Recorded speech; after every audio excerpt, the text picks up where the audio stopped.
Hello, Radiant One, and welcome to Spiritual Business with Maria Estela, the show and podcast for soul-driven, heart-based spiritual entrepreneurs, business owners, and Magdalene's Rising ready to expand and wanting to lead with love in business and life.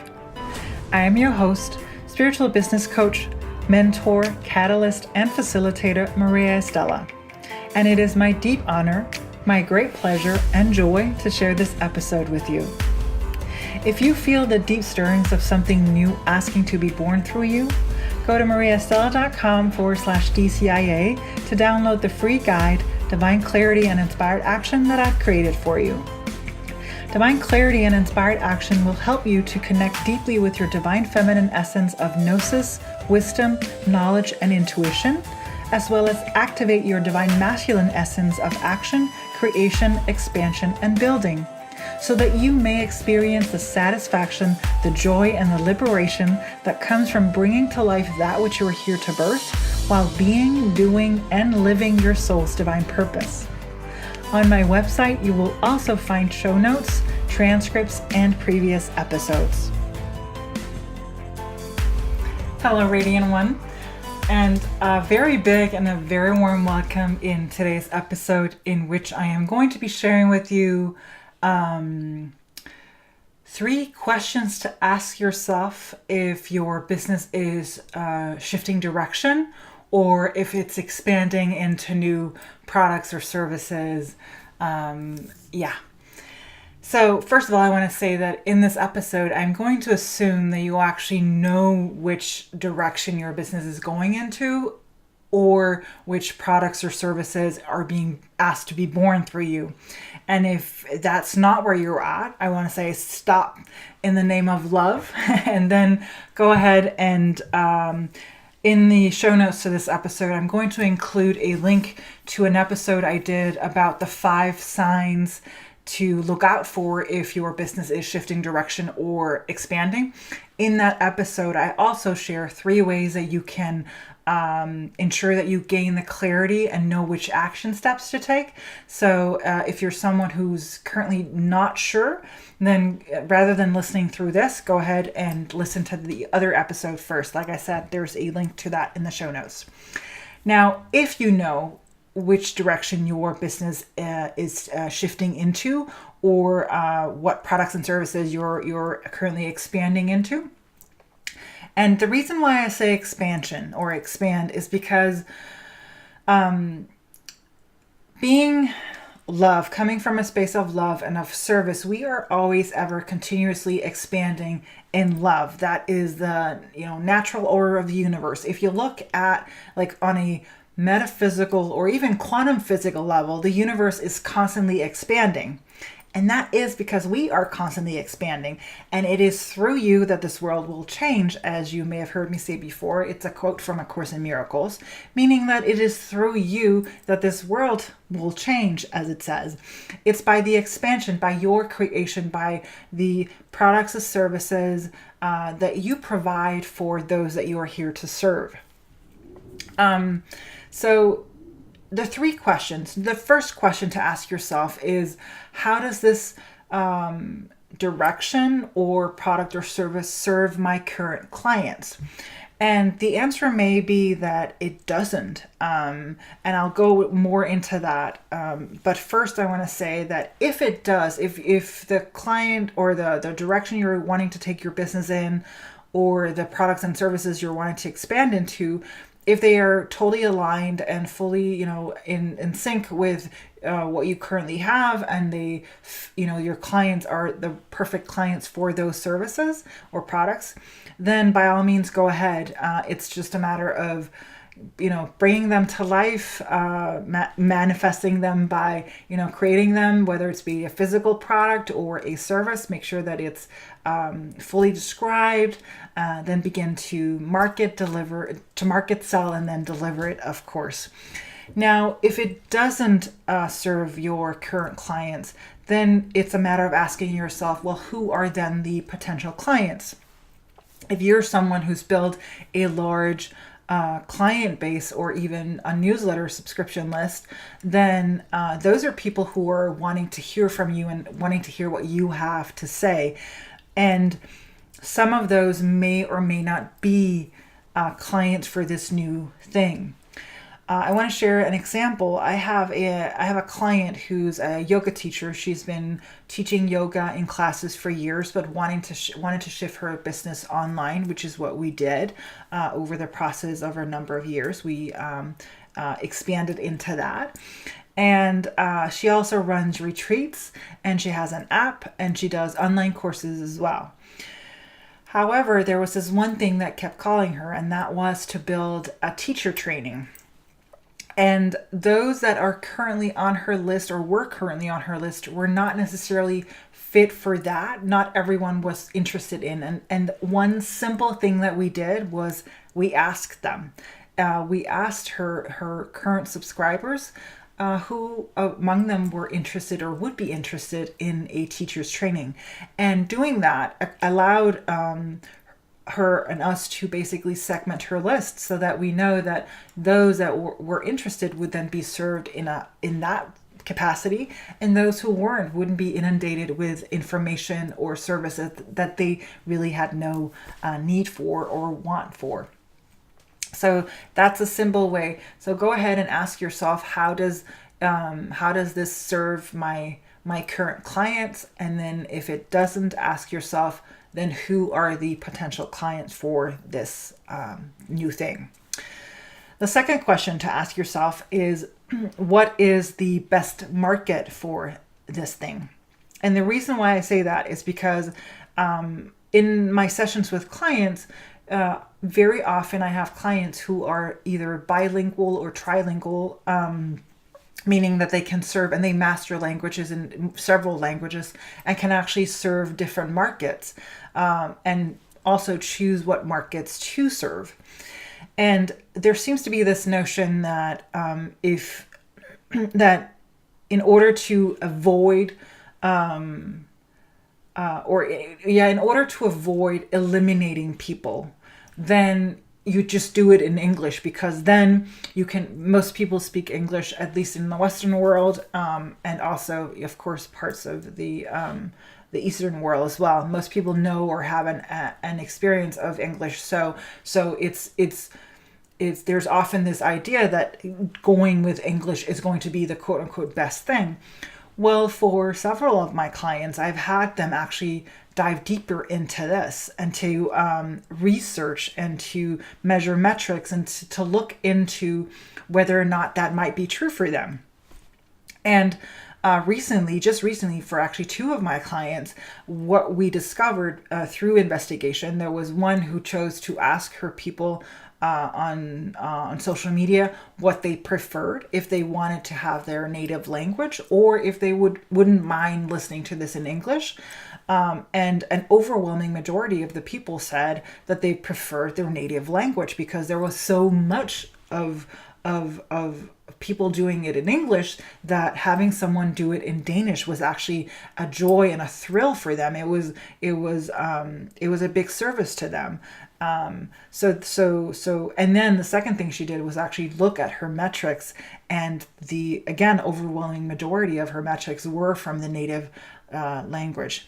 Now, of course, if you want to expand into a new language, you can do that. However, at the core of what you do and why you run your business is to be deeply satisfied, deeply nourished, of course, to make money, live your life. And if that is possible, doing it in your native language first, that's not to say that you don't expand into a second language or a third language at a later time, because we're always ever expanding in love. But it's not so. I wanted to, as always, take the inside out approach in the sense of what brings you joy. Of course, if for me, my native language is Danish, but I thrive in English. So that's why I've chosen not to be my primary language. I do serve clients in Denmark because they find me and they come to me and they want what I have. But for me personally, expressing myself, living, being, doing in English just brings me a deep joy and a satisfaction that I don't get in Danish. So that's why I've chosen that. But I want to say if that's where you're at, do that.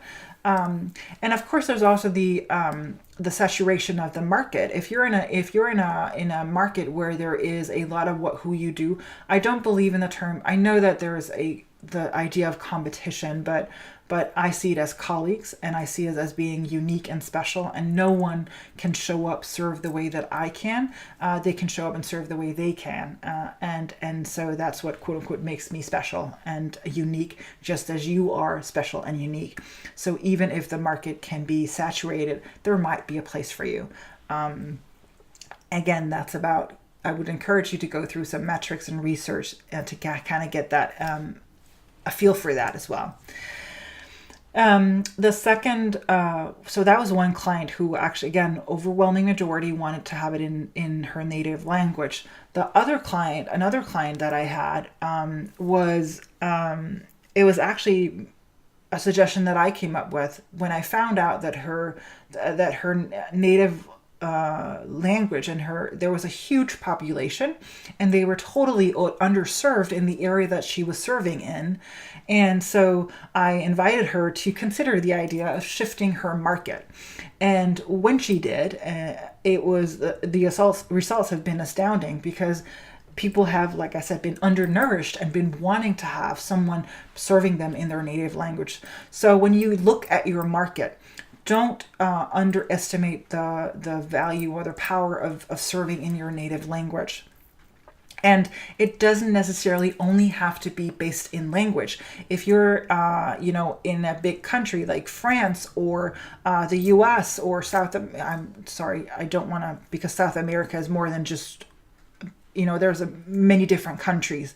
So what I want to say with this is that look at if you have quote unquote an advantage in terms of the knowledge that you have, or the culture that you have, or if there might be some particular things that can actually serve you and your clients, skills that you have, knowledge that you know, and that might be in your backyard. It doesn't, because in the world of online business, it's easy to think that we need to go as far as wide as possible, when basically what you're looking for could be in your backyard. And coming back to, does it nourish you? Does it serve you? Does it satisfy you? Does it pay your bills? That might be just the market for you. So it might not be where you think it is. So what's the best market for this product, new thing? And also, how does it serve me? And the third question I want you to consider or ask yourself is, what will this require of me? Not only of you, but also there's two parts to this question. So what will it require of you personally? And that means, very often when we are shifting our businesses into a new direction, or even our lives, our careers, or products and services, you will have to deal with a new level of limiting beliefs, of self-sabotage, of fear-based mindset, of challenges, obstacles, and issues that you will have to go through. And so knowing that beforehand and beginning to have an idea of what will this require of me will actually allow for you to make love-based decisions about how you can be supported, how you can make sure that you take time out of your day to acknowledge yourself and for your accomplishments, and make sure that you are actually in the right space for yourself in order to bring forth this new direction, shift, or expansion. So what will it require of you? That's the internal side. There may also be things that on the external, like maybe there is another skill that you need to learn. Maybe it is if you want to be on camera or video, that's something that you need to train and try and do and be on camera and constantly just doing it over and over and over again.